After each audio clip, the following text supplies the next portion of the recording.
Hello, everybody. It has been a while since I've given a proper intro to this show. That is just because I can never think of a good intro to this show, so I'm just going to jump right into it. How's it going, Paul? It's going lovely, mate. We have a special guest today. It's Chris, I'm here, yes. and we're talking about Another World.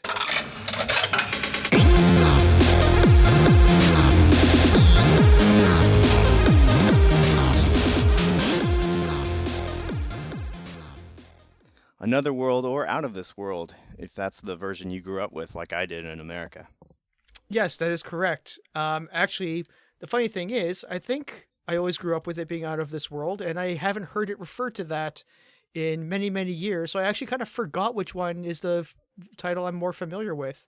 They're sort of like they're both equally inhabiting space in my brain now. So I think Another World is sort of like the version I bought on GOG, and that's sort of become the title now. Yeah, I kind of made the transition myself, finally calling it by its proper name, I suppose you would say. Was it the proper name? Like, was that like the first one? Another World was originally what it was called when it was made, but then when it came over to the US, they changed the name, I believe because of a TV series that was called Another World. So Ah, they I said, see. no, you have to change it because there's this soap opera that's called Another World, so let's change it to Out of This World. So that's what they did. Is it anything like the game? Because I would totally watch that. I don't believe so, no. Damn it. Not in the slightest. Not that I've watched it, Rick. I'm just saying that I do not believe it is related.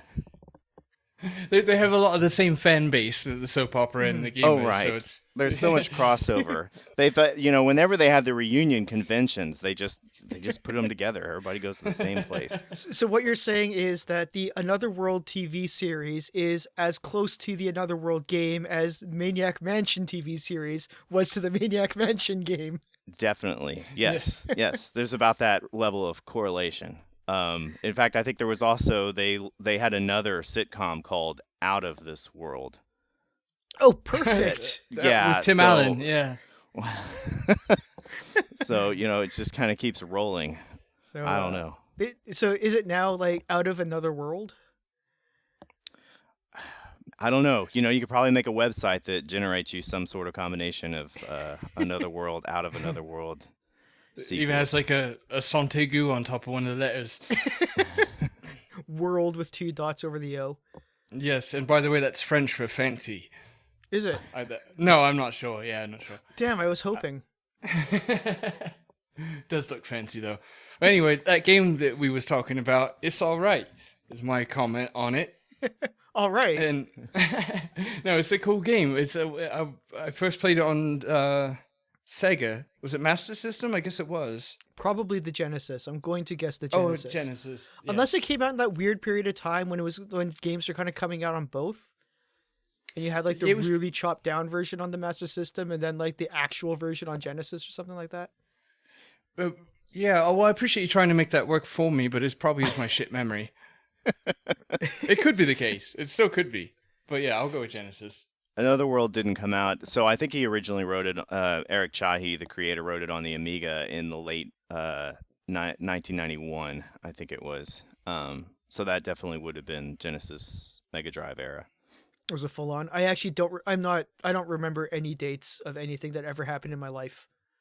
We're not used to having real facts on this show. Yes. uh, well, I don't mean to take the reins, but I could talk a little bit about the release time, Go just for it. because it's relevant to my memory.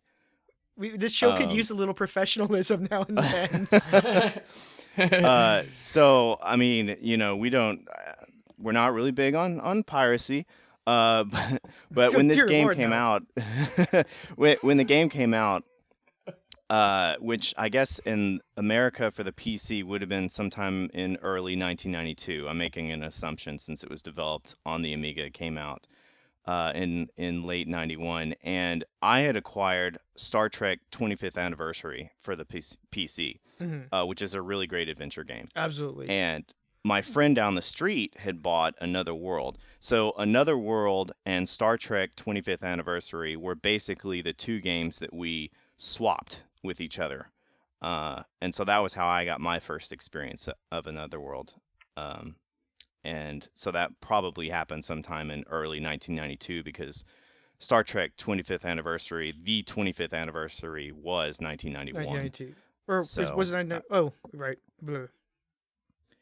Yeah, I know the game came out in 1992. 25th anniversary, that is. But I don't know when the actual 25th anniversary was. Was it 1991? yes. Ah, I think it gotcha. even has, they had an official 25th anniversary emblem at the top that had the dates on there. Um, I see. that's how I know it was 1991. So it came out on its 26th anniversary. It's a lot of math at this point, mate. Well, like that, we can add up the years of the anniversary for Star Trek, I guess, on another on a separate podcast. But We're going to have an episode in which we do only that. but in any case, this would have been early 1992 that the two of us would have made this swap. So the games would have been relatively new Yes. at the time it was done. So, but connecting it back to the memories of Sega, etc., it's been ported on numerous platforms over the years. So I think it was like ported to every platform ever by this point. it would probably be quite up there. I mean, Doom has been ported to many, many, many things, and I would say that Another World is right up there behind it. Yeah, it's even on like iPhone and everything. It's everywhere. And That's my fact for the day. You can Google it. Take it home with you. that'd be weird. Like, did you actually try playing? Like, is it actually on the iPhone? Like, have you tried playing it on an iPhone? That'd be kind of. It is. I haven't tried playing it. But it is on iOS. The developer .emu has like I Have No Mouth and I Must Scream and just a lot of really Sanitarium, a lot of really cool games. That was one of them. I think I own it but never played it. Like some weird hoarding OCD thing where I felt I needed to be able to have it if I ever Right. wanted to. 'Cause Control I- issues. Played Another World like just a couple days ago for the first time in a few years. I just played it. I just decided to challenge myself by playing on the hardest mode, and it was really hard because it was already really hard on easier modes. But I also found just like the controls was. Controls are fine, but it was still kind of a little bit awkward just using a keyboard again. So I can't imagine playing it on like a touch screen.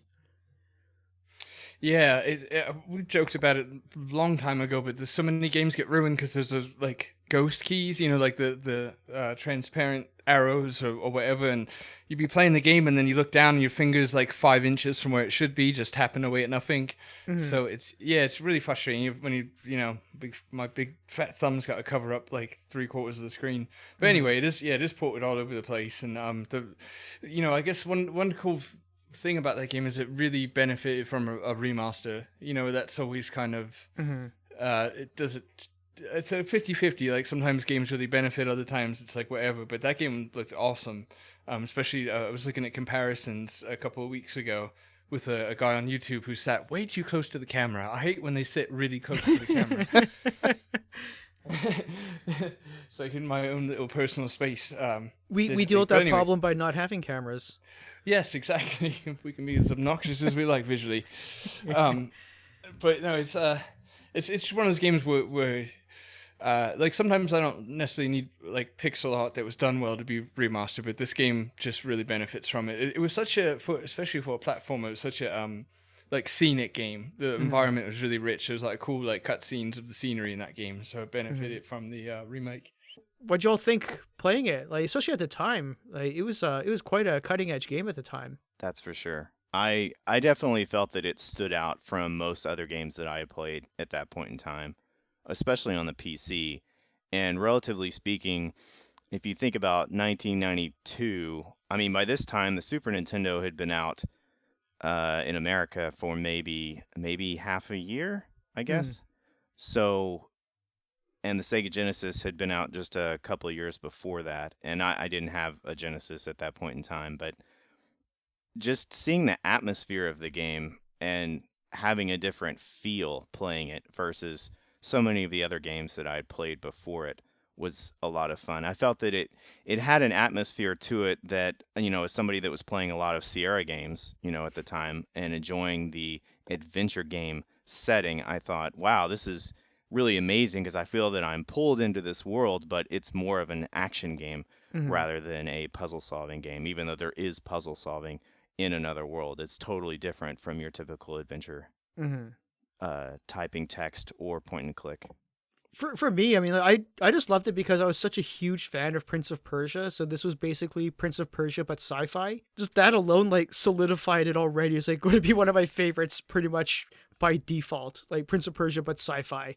It's like that's awesome. It doesn't hurt that I've actually for quite a while now decided that Another World had like my favorite video game gun of all time because it's an awesome gun and like just mechanically game mechanically speaking it's just you tap the button to snapshot, hold it slightly to build a shield, and then hold it longer for a shield breaker, and and just it's elegant in its simplicity. It's just like that's perfect for a platform puzzle shooting game. It was fun to have a single weapon that could basically be used in three different ways Yeah. to shoot quickly, and of course it's a laser pistol, right? Hmm. To make the shield, and then of course to do that large wall blasting charge that it can do. And in addition to that, when you first pick it up, it actually does a brief cutscene where you see Lester, the main character, reaching down and picking up the gun, and that was different. That was something that I hadn't really seen, and it turns out that the way that he did that was with rotoscoping. So he made that gun out of wood, I think, and did some art on the side with paper and shot it on a camera, VHS tape, I think, and then digitized it, pulled it into the Amiga, and then rotoscoped it, and then put it into the game. And so when you see Lester's hand reaching down and picking it up, and you're like, wow, that was really cool. That's actually Eric Chahi's hand and gun that he's shot over and over, picking up the gun and then saying, oh, this is the one I'm going to use. And then he adds the polygon graphics over it and put it into the game. And it's only for a few seconds when you first acquire that gun, but I thought it was totally worth it and really adds a lot to the game. Much like your knowledge of that adds a lot to this episode. That was cool. A real life Sorry, story. I've just been a fan of the game for just a really long absolutely. time. And that's why we wanted you on the show because without you, I think Paul and I would already be done. Yes, I did. I mention it's on iPhone? That's my note. I'm just here like I really like this game. One of the cool things about that game was how, like, I remember speaking of what you were saying, Rick. Specifically, it was kind of ironic or coincidental, I should say, that I was lured into playing that game by me bruv, because I was told it was a lot like Prince of Persia, because I was just a kind of diehard PC games, and he was always on the consoles, and I was like, I'll give it a go, and it was really cool because, and then as you mentioned, Chris, it was like the adventure elements. Like I didn't look at it as an adventure game, but as a platformer, a proper kind of what I considered a console game at the time. But it had cool like adventure parts to it, like the little cutaways of scenery and the puzzles and things like that. So it was a cool hybrid. Like you said, Rick, putting Prince of Persia in space and then adding some adventure game elements. It was just different. And I remember being like, the first time I played the game, my one memory of it, stronger than anything else, is being thrown into the game. The game made an effort not to tell you how to play.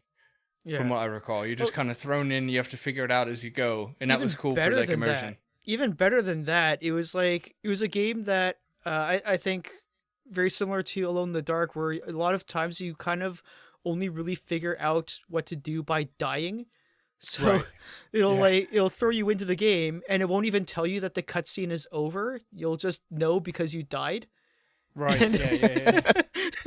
So you got to know next time not to die, and that's how you know that the game has started. It's funny on that subject. If you watch the intro to the game, the cinematic, which is great and sets up the atmosphere, and this is not giving anything away to anybody that's watched it, but as soon as the game starts, after the events that happen in the open cinematic, you start in this pool of water, basically. And if you don't do anything, you die immediately. You sink to the bottom and there are these tentacles that come up and pull you down. Mhm. And so, if you finish watching the cinematic and you sit back in your chair and say, "Wow, that was amazing," as soon as the game starts, if you haven't recovered and said, "Oh, I got to play," you die instantly. But the good news is you can of course continue, and the continues are unlimited. Yeah. And the great thing too is that even if you do kind of like figure it out, you have to have figured it out within like the first 2 seconds.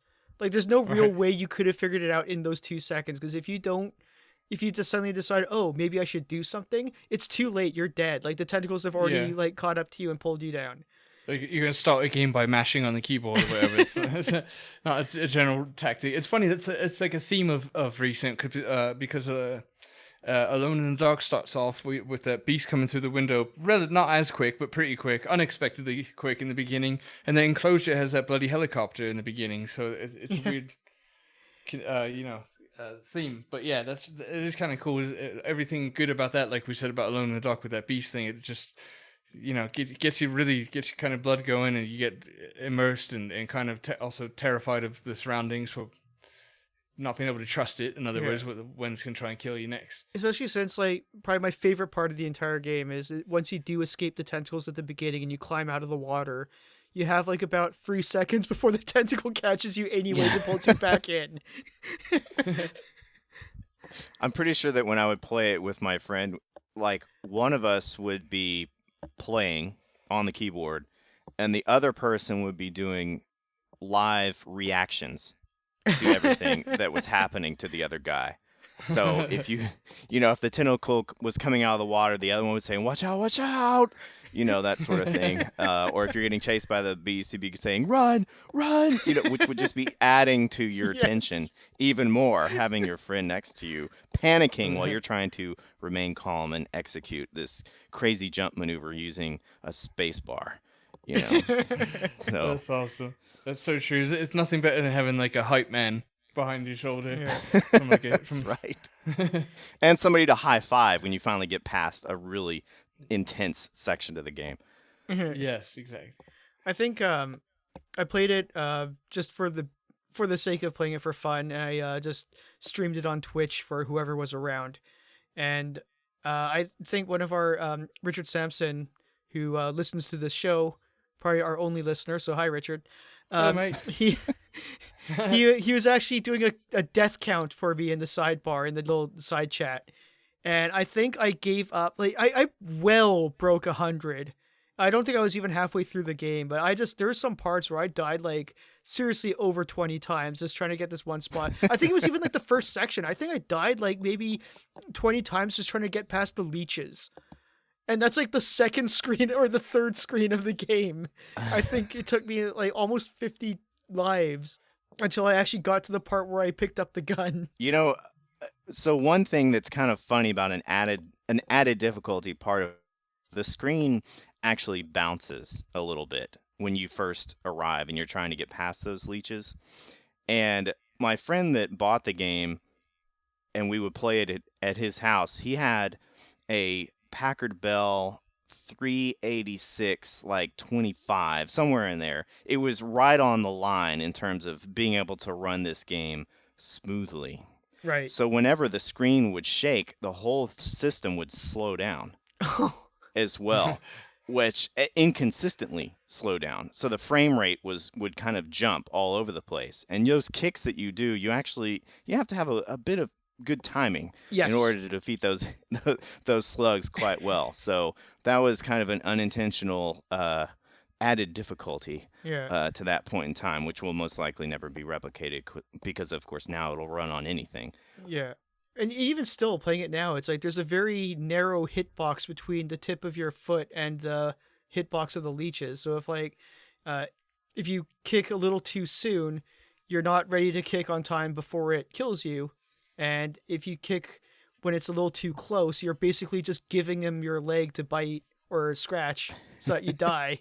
And the timing is really, really precise on those things. Did you always kick standing up, or did you duck down, or did you do a combination of either? I did whatever I thought could possibly try to get past those things. I mixed it up because I was just like, I don't know what to do. Because if you crouch down and kick, you get a lot more distance.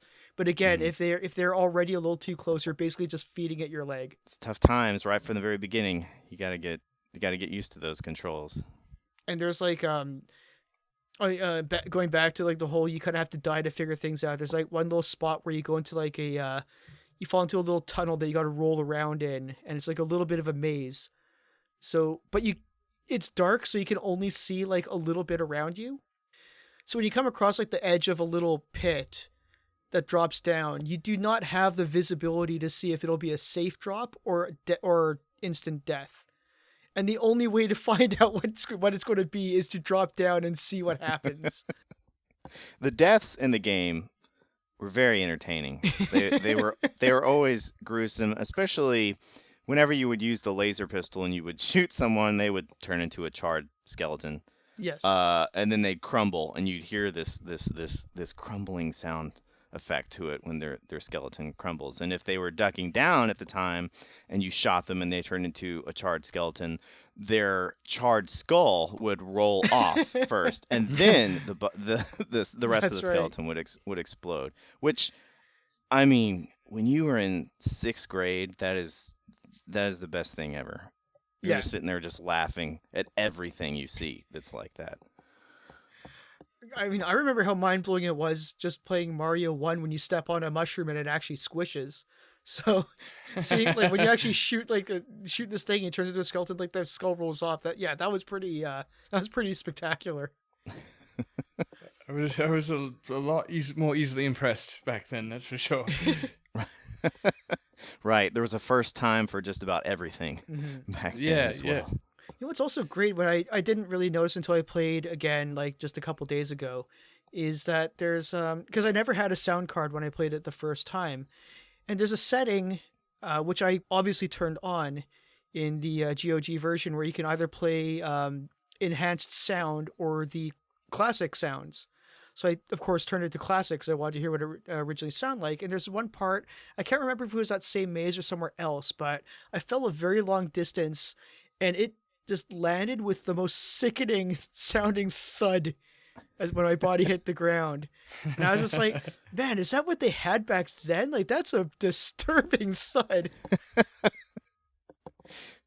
They definitely wanted to have these gruesome sound effects, very intentionally wanted to have them. And apparently Eric Chahi said that we would buy these nuts and crush them, and stick a microphone up to that, and just all kinds of splattering. I think they used some ink on a paper as well and maybe splattered, to try to get all this all these Yeah. just various sound effects, anything they could, and work it into the Oh game. man, yeah. Even hearing it for the first time, just like a couple days ago, I was blown away. Like it was just, it was fantastic. I actually winced at that part. It'd be such a cool job to come up with sound effects like that, as you were describing, like Mhm. ink on a paper. So you got to get creative. That'd be a lot of fun. Yeah, Kind of Foley disturbing, artists. like. Yeah, I feel like maybe the mad scientist type that like to work in the dark. I feel like that's kind of one of the when it comes along Exactly. with And it. you figure when you do it, you might get a good recording of something that sounds pretty good, but then you stop and you say, but is it gruesome enough? And then you find that you need to do it again and again and again, and then you have 10 or 20 takes and you say that one. That's the one I'm gonna, digitize and use in the game. It is a game that you can play, I talked about playing it with a friend. It's a game that you could certainly play with an audience watching, because in addition to the puzzle solving, I played it again in college, and you talk about the gruesome deaths and the sound effects. We like somebody would be playing it. I think this was kind of a couch type situation. Three other guys sitting around, and all the guys, whenever the player would die, they'd all go, "Oh," because it was always gruesome. So, so you always had somebody in the room, several people that were just like, find the most gruesome death that you can and then die, and then, you know, finding ways to be entertained by failure in Well, a it's game like really, Underworld. yeah. Well, it's really good that it was entertaining to die in that game because there's a lot of that happening. Trial and error is a huge part of Another World. That's for sure. I don't remember the save mechanics in that game. How did that work? Passwords. They Yes. had, at least for the PC version. As a matter of fact, the passwords were so. The game is not really that long, but because of the puzzle solving that's involved, you could be stuck in one place for a really long time. And I Mhm. remember the same friend that owned the game loaned it to me. We played it together, etc. Back in the day. Years down the road, we would bring up Another World, and we'd say, "Man, remember when we were playing Another World?" And he'd say, "Yeah," and there'd be this pause, and then he'd go, XDDJ. And I would say XDDJ. Like we would talk about the password we had to type in the most often because that's where we were stuck for the longest period of time, you know. And it's something which would totally work well with passwords because there's no real variation in how you would, in where you would be at that time. So it's like, you have a gun and you're at that Right. Right. screen. That's all you. That's all it needs to remember. So, uh, in magazines at the time, my parents had a magazine store, and I think like all of them had like the full list of passwords in the cheat sections because magazines had cheat sections back then for exactly things like this, and it would just like list out all the levels and the password, and Right. It was basically just like a bookmark in terms of your progress to the game. The design of the game I really like because you don't have to really backtrack a whole lot. So, for instance, maybe you get into if we were to call them chapters, the divisions where each password is. If you get into chapter 2, you may have to trek all the way to the right and then all the way back to the left and then say, "Oh, I should have done this first," etc. You die, you try again. But once you figure out chapter 2 and move to chapter 3, it's kind of like the door behind you, the proverbial door just shuts and you said, "Okay, well, now I'm on chapter 3. Everything I need to know is right in front of me, and you go from there and solve the next section." So I really appreciated that. Whereas, in Sierra games, sometimes you have to think, "Oh man, I missed something way back here. I need to reload and progress forward again." But Another World pushed you forward. Hmm. or RPGs. That's a very common, yeah, very common RPG um, issue is people coming back to a game after a while and just being like, "So what was I doing?" I have, yeah. Um, so, uh, have we all finished the game? Yes. Yeah, we have. Okay, what did you think of that? Spoilers for anyone who would be spoiled by this, but what did you guys think of the ending of the game? That's a very deep question, honestly. I mean, it's kind of one of the most weird in a good way kind of endings. That's just sort of like the game just kind of ends. There's no real there is and isn't kind of a conclusion to it. It's almost like Loom in that way, where it's just kind of like, oh, Right. I guess that ends, and I'm sad now. It's got like a Black Mirror sort of ending, So a I little guess desolate feeling. for anybody that hasn't played it or doesn't remember, at the very climactic scene of the game, Lester, you fall off the edge of this cliff area, and you were caught by one of the hostile aliens, who then proceeds to kick you in the head, and you were badly injured, and your friend, your extraterrestrial friend that has been your buddy throughout the whole game for the most part, comes in and starts beating up on this guy as you make your way in this huge dramatic scene. You have to crawl your way over to these controls and time it just right so when he knocks your friend off and your friend is hanging onto the edge of this cliff and he walks over there to finish you off, you kill him with this laser beam. And the two of you beam out, so to speak, using the transporters of Another World to the top and climb on board the back of this huge bird creature.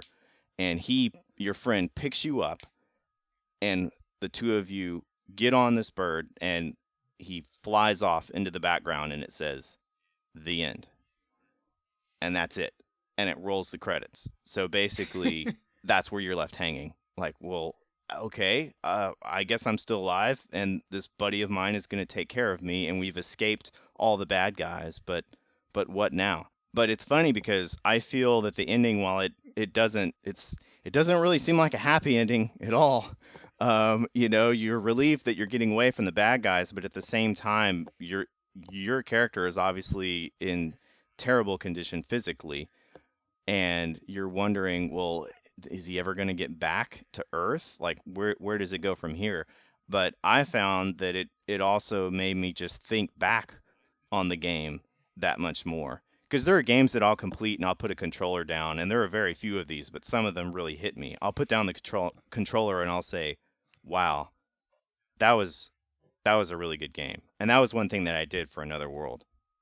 And I felt that the ending mirrored the feelings that I got, for better or for worse, the best way to put it, the feelings that I had as I played through the game, just because it felt so different than everything else. So to get an ending like that, a different ending, a non-definitive kind of dark ending, felt like it fit really well with the game in itself. Yeah, absolutely. I think I just sort of it just the term popped into my head now. I just sort of thought I would describe it as pleasantly bittersweet Mhm.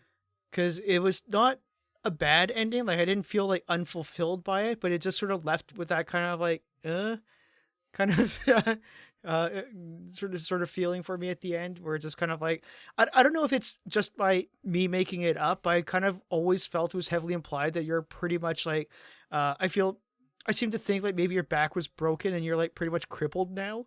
I don't know if that's like definitive or if I'm just making that up in my head. But I just sort of I just always imagined like you're crippled, you're now under this guy's care, and you're never going to get home because like it was pretty much a one-way ticket. It's not like there's any sort of hope of you ever getting back to Earth. And the game was basically just surviving your first situation on a hostile planet, and that's it. Now you're in a slightly less hostile scenario, but you're crippled and you'll never get back home. It's been a long time since I played it on the Sega. So it's like 15, probably plus years.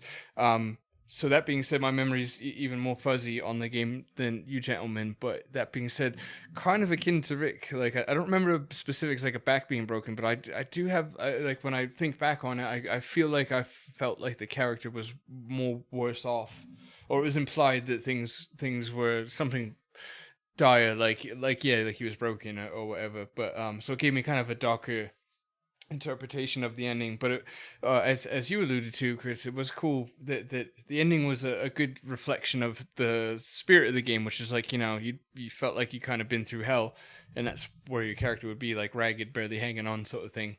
Your character Lester in this game, if you think about it, in the very beginning of the game, he's a professor. The only language that you actually see is from a machine.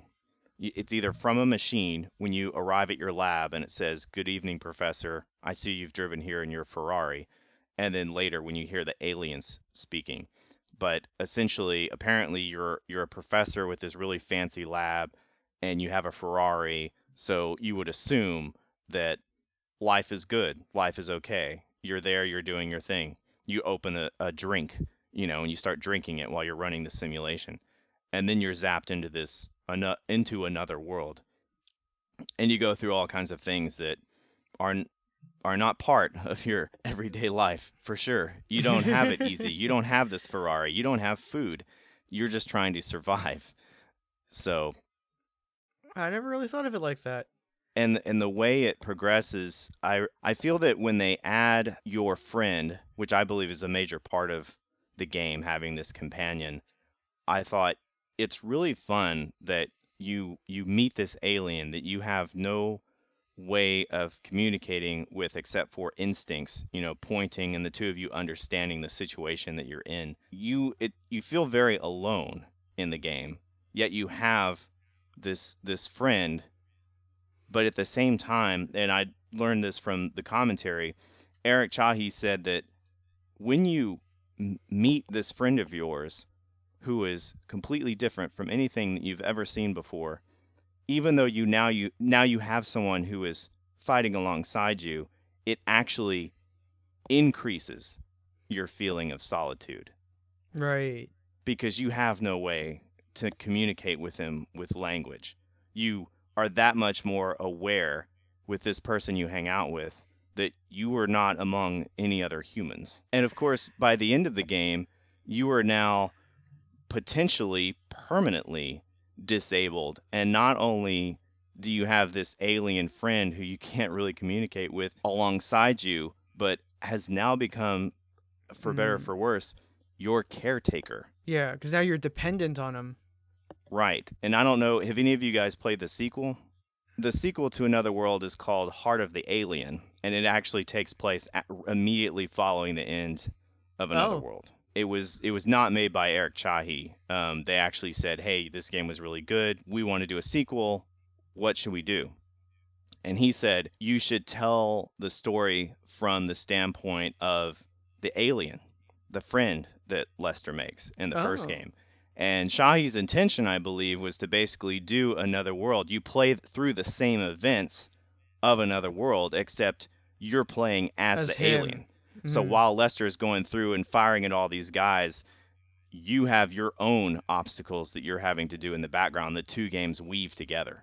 And that Yeah. was his plan. But when he said that to them, they interpreted it as, oh, we should pick up the very end of Another World and continue. So you actually land on this, from this this giant bird looking thing, get off, and he takes you into this hut where I guess basically is his village that's been pillaged by the evil aliens that are there. And he lays Lester down on this bed, and then you have to go off and play as that alien.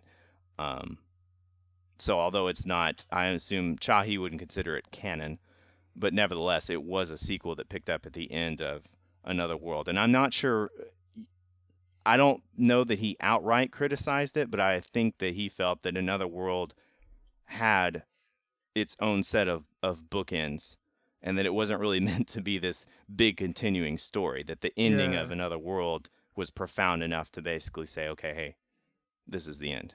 No Hmm. sequel, Mhm. you know.